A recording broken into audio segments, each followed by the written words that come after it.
Hey there, welcome to my channel. So this is gonna be the first old world battle report that is gonna be appearing on my channel. It's gonna be a Empire against Empire matchup.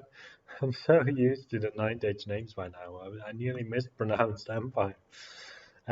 So we have Knights of the Sun Griffin here on the left. I have a unit of knightly orders. I have pistoliers. I have halberdiers, veteran state troops. I have normal state troops with spears, flagellants, a unit of 10. Then I have a hell blaster for the gun, a mortar, and an Imperial great cannon. 2 units of 5 archers. I have my General of the Empire with a great weapon and the Armor of Destiny. I have my battle standard bearer with the dragon bow. I have a hammer of no, a what's it called? A witch hunter. Witch hunter on a horse. As you can see, maybe if my face is not in front of it, he's not on a horse in this picture, but I will swap him out for a different miniature. I have an engineer, and then I have a level 4 wizard on necromancy. So I have a model for this, which is a master necromancer.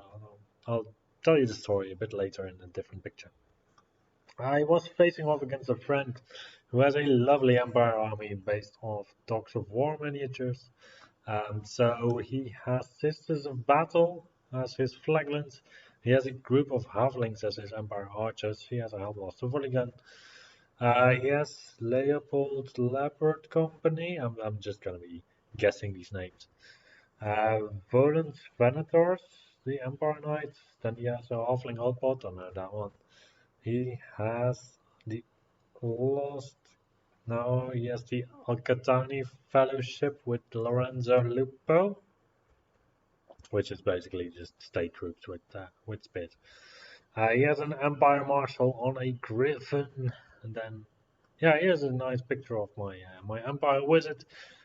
So my story is for this wizard. Well, basically, it's a master necromancer model, and I was like, well, I want to paint him in a different color scheme than the gritty old schemes. So I'm just gonna envision that he is techless after the old world, after the Age of Sigmar events actually.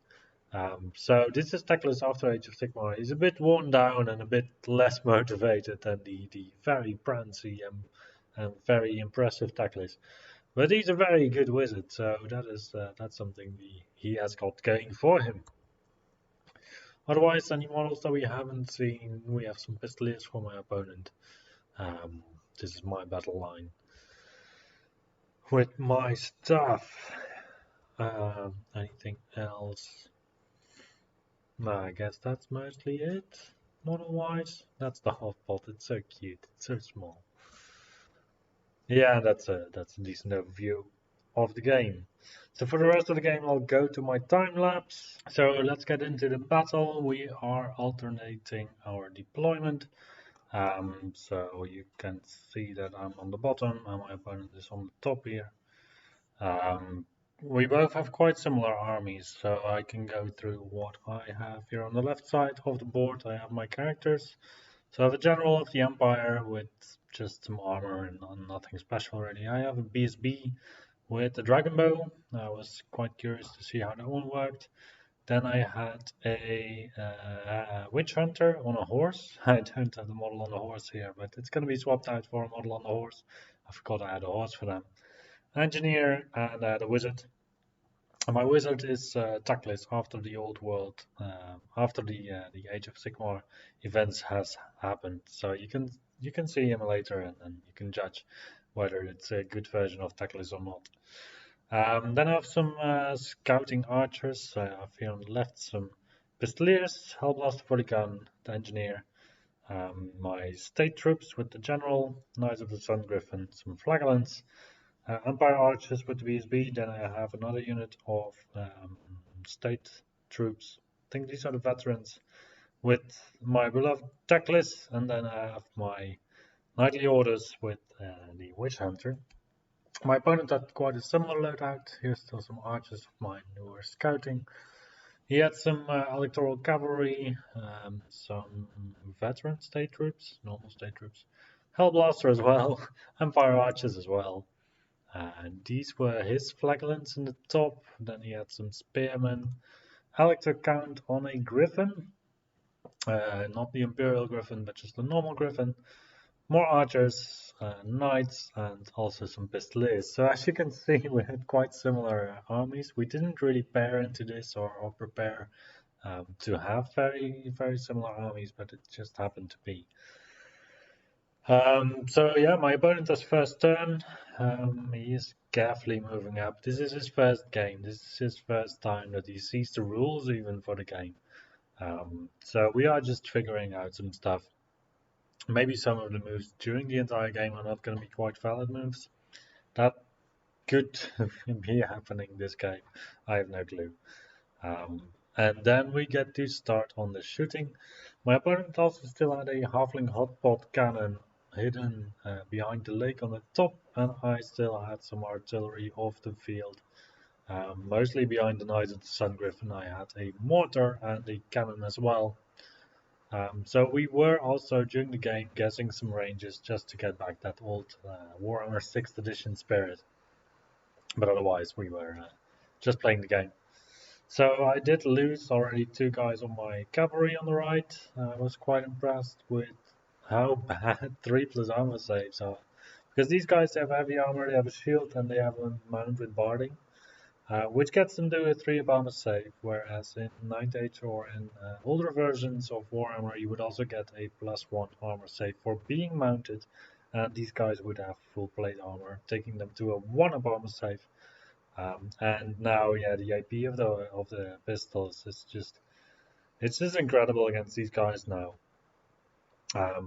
So my opponent issues a new type of order. It's a fire and flee order. Just to get acquainted with that one. We see actually that you don't really flee very far if you take this order. My remaining witch hunter is able to just remove the pistoliers from the field with his charge, handing him in a position quite ready for a charge of the electoral cav. Meanwhile, my left flank sees my pistoliers advancing to the knights of my opponent. I shoot one off with the archers actually, which is quite lucky. And then I shoot one off with the pistoliers, which makes them fall back in good order because they failed their panic test and they are still above 25% of their starting limit. I think it's 25 and not the 50%. So he has to fall back in good order. I must say in the rules, I don't find it clear whether you are still going to remain facing your enemy when you fall back in good order, or if you turn around away from the enemy that caused it and then retreat. Because in combat, if you fall back in good order, then I don't know. I don't know if you still face your opponent or not. Because if your opponent pursues after you fell back in good order, then he might end up with a rear charge. And I don't know if that is the intention or not. I just honestly don't know. There's some stuff in the rules that is not that clear yet, I would say. But in the end, we will all manage and figure it out together. So it's going to be my opponent's turn again. He's going to be ready for some charges. I tried to shoot at his griffin, and I think I hit with either the dragon bow or the cannon, but he made a save, so he didn't take any wounds. Then in his magic phase, he puts hex on my Knight of the Sun Griffin, and then he's going to be ready to charge. So he will charge my Witch Hunter with the Knights on the right side, he will charge my Flagellants with his Griffin in the middle, and I believe that is all the charges, because charge distances in the Old World are greatly diminished compared to 9th Age, so the infantry close to the field wouldn't have a chance of making a successful charge against either the Knights of the Sun Griffin or the infantry. I like to hold with my Witch Hunter, trying to find out what that guy can do in combat, even though I'm not that impressed with the stats. And the Flagellants obviously have to stay because they, I don't know if unbreakable is a good word in this case, but they are not allowed to flee anyway. We do realize that my model is actually just a skirmisher, my Witch Hunter on the right side, so my opponent should not have to align to my unit, I instead have to align to him. which means that he basically takes the closest wheel that allows him to maximize contact, and then he goes forward, or at least he makes the closest charge distance, and I think it's closest if you take a minimal wheel and you go forward as minimum as possible. The rules are quite vague with regards to charges, I would say. There's still some elegance to be gained. Mostly, like I'm used to 9th by now, and in 9th, if you declare a charge, you just pre-measure the distance that you would need to make your charge. Then you roll your dice, and if you basically have enough movement, if you rolled enough to make the charge, you can take as much movement as you like to complete the charge, which is a very nice way of taking care of all the movement issues that you can get because you moved maybe like 0.2 inches too far or not. It's basically a roll of can I make this or not, and if you can, then just smack your unit in the opposing unit and it'll be fine. Yeah, then we go to combat basically, because my opponent's shooting. Yeah, the Knights of the Sun Griffin, they got 2 cannonballs over them by now, and they just managed to survive. My Witch Hunter didn't do anything to my opponent's cavalry, and I break and flee. And in the other combat, I believe I just feed my opponent's Griffin, my champion. I was planning to just come around with my infantry on the right side towards the Griffin and then grind them down as you might be able to in previous editions of the game or in 9th Age.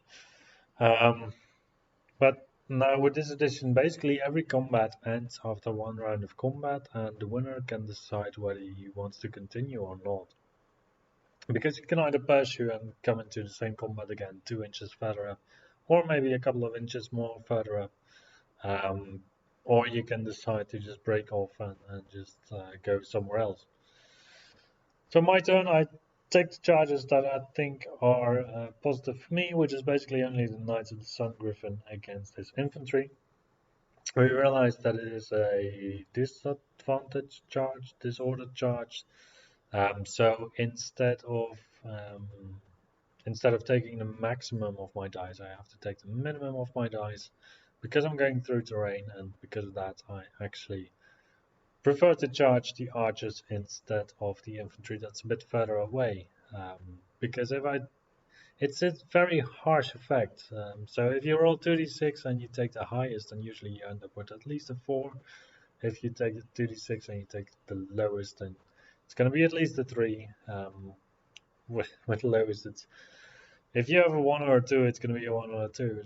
That's quite a disastrous impact. So if you have an advance of 7 and you want to charge into terrain, yeah, you also get -1 movement on top, so you'll go to advance 6, and then with the lowest dice out of 2, you will get a 1 or a 2, quite likely. And then you do get the extra d6. So a charge of like a 10 inches is reliable, I would say. But any further than that, you can't really risk it if you really want to make your charge. Yeah, so otherwise I am just advancing here and there, trying to do some damage. My Witch Hunter did not rally, I believe, this turn, so my opponent does get another chance of charging him. We do the combat against Griffin. My opponent fluffs a little bit his rolls and only kills 4 guys. I don't do anything to him because that's also like you don't have any step up in Old World. So since you don't have any step up, I don't get to do any attacks really, and even if I were to do any attacks, my flagellants have flails, so I only have the amount of guys that are left in terms of attacks, and I hit him on a 4+, I wound him on a 6+, I have AP 0, so I'm not gonna do anything to that guy anytime soon. So I think, well, right now we had a large model that was not even that impressive, to be honest. With 4 attacks for the count, with strength 4, AP 0, and a Griffin with 4 attacks, and some stomp attacks. But compared to the big beasties of the game, it's not that impressive. So I'm wondering how the balance will be between very big beasties doing a lot of damage to stuff, and you be able to distract them in some way. Like if you feed them a champion, then it's not too bad. They just kill the champion, and that's it. And you break from combat. He basically has to pursue if he wants to continue the combat, and then he can start munching down on your infantry. But there's quite a high likelihood that you will just fall back in good order, and that's it. So it's not that risky in that regard that you will have entire units break and flee. But one of the few things in the game that actually do damage is the monsters. That is definitely true. So what is otherwise happening? My archers are preparing on the top left to take out the halfling hotpot that is just off the screen. My pistol is flat from a volley from the volley gun. My volley gun is doing quite alright. My opponent's halfling hotpots just sniped away my engineer. Yeah, just basically the same old stuff, right? Well, if you look at the game at the board state, points wise, we haven't really done that much. Like, my opponent went into some flagellants and he killed a couple, he killed 5 of them. Didn't kill enough to get any points there, but he got bored with them and then he decided to fly off somewhere else. Towards my general, maybe to pick him off. And then my general with his unit is just basically chilling against my opponent's griffin and the spearman. But at this point, like, I have to lose, I think, like 15 spearmen because before my opponent will outnumber me by a factor 2. So I will also still do some damage back. Um, and yeah, it's quite unlikely that I will get to the situation where my opponent outnumbers me twice. Thing is also there that I have spears, my opponent has spears as well, I think. So as long as he charges me, or yeah, I give ground and then he charges me again in that sense, I will get my agility bonus. So I will strike first in the next round. Obviously, I still have Griffin on my side. My general actually has a 4 up Aegis. That's the item that I gave him. So I can quite reliably duel out my opponent's Griffin, I feel like. Because my general has a great weapon, 4 of Aegis, 4 of armor. My opponent's general has 4 attack, strength 4, AP 0, and the Griffin has 4 attack, strength 5, AP 2, I think. So he will do some damage. I will have my ward save. And then, yeah, I'll do likely as much damage back to him as he does to me. I think great weapons are not to be underestimated in this game. Because it's one of the solutions where you will actually punch through stuff with some decent AP and some decent strength. And someone has to strike first anyway, right? So half of the cases, if you take an average army, basically half of the cases you would be striking last. So it's only against rank and file that you will be striking first. So the question is, do you want your character to be tooled up for striking rank and file, or do you want him to deal with other stuff? And then in that scale, is he going to be striking first or last? And are you willing to pay for any other weapon enchantment? So I think for an Empire General, it makes a lot of sense to take a great weapon and the Armor of Destiny for the 4 ward save. Other choices, I'm not really sure.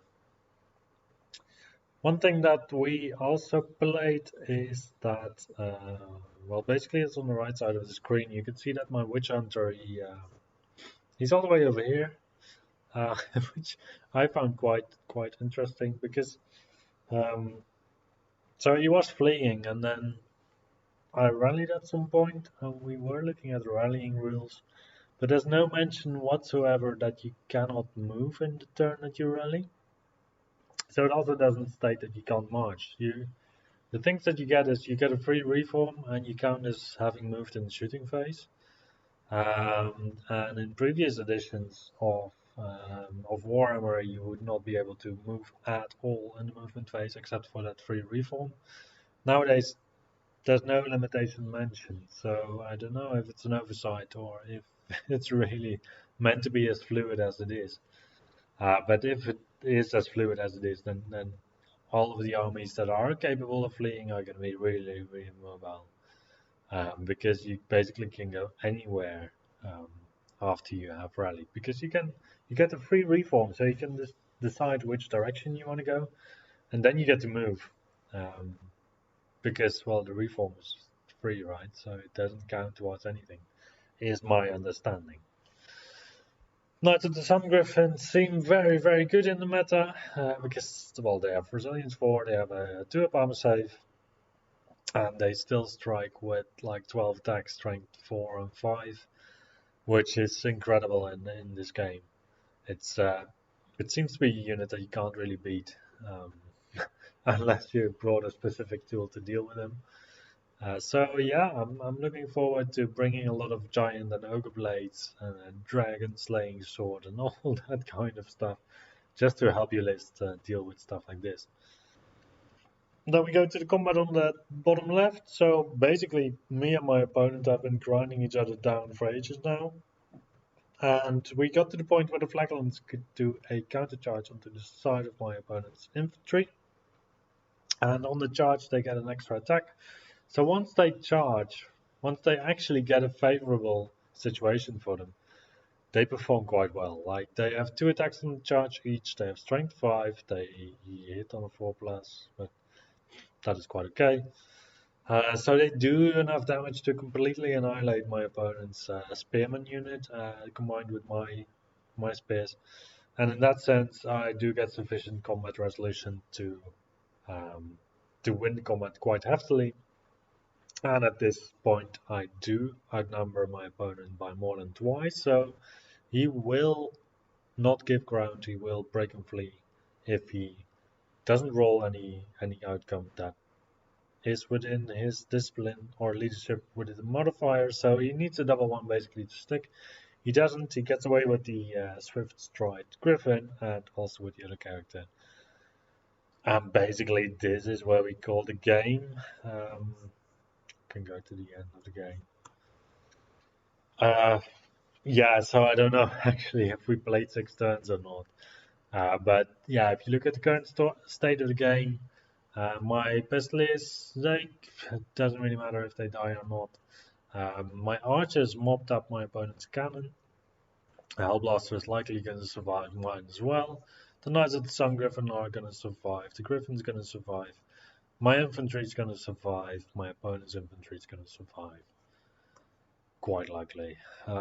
Archers, yeah, archers. Basically, it's quite drawish with a lot of stuff that still survived.